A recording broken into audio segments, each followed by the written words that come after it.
মুক্তিযোদ্ধাদের নাতিপুতিরাও পাবে না, তাহলে কি রাজাকারের নাতিপুতিরা পাবে?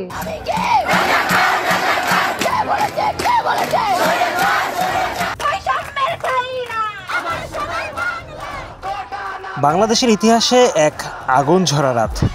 ১৬ বছরের স্বৈরশাসনের বুকে প্রথমবারের মতো গর্জে উঠেছিল একটা শব্দ, রাজাকার। এটা শুধু একটা শব্দ ছিল না, এটা ছিল প্রতিরোধের নাম।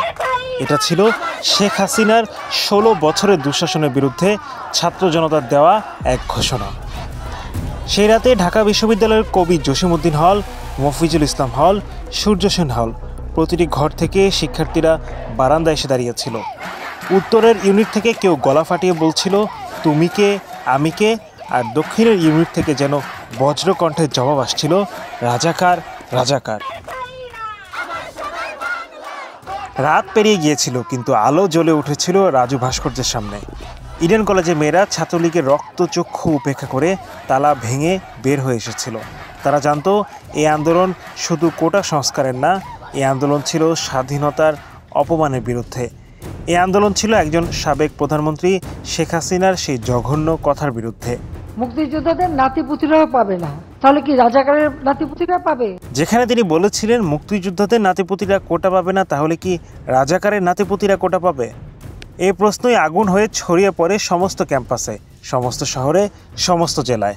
14 জুলাইয়ের রাত শুধু ঢাকা নয়, চট্টগ্রাম, রাজশাহী, খুলনা, সিলেট, বরিশাল, সব জায়গায় একই আওয়াজ, স্বৈরাচার মানি না, রাজাকার মানি না। তারা শুধু পদযাত্রা করেনি, তারা ভেঙে দিয়েছিল পুলিশের ব্যারিকেড। তারা শুধু স্লোগান দেয়নি, তারা ভেঙে দিয়েছিল ভয় আর নীরবতার প্রাচীর। 14 জুলাই 2024 এটা ছিল শুধুই একটা আন্দোলনের দিন না, এটা ছিল এমন এক রাত যেদিন ভয়ের শিকল ভাঙার সাহস দেখিয়েছিল তরুণ প্রজন্ম। সেই রাতে রাজপথে যারা দাঁড়িয়েছিল তারা শুধু স্লোগান দেয়নি, তারা ইতিহাস লিখেছিল গলায় রক্ত তুলে, চিৎকার করে। তারা প্রমাণ করে দিয়েছিল এদেশের ভবিষ্যৎ আর কেবল কোনো নেত্রীর মুঠোবন্দি থাকবে না।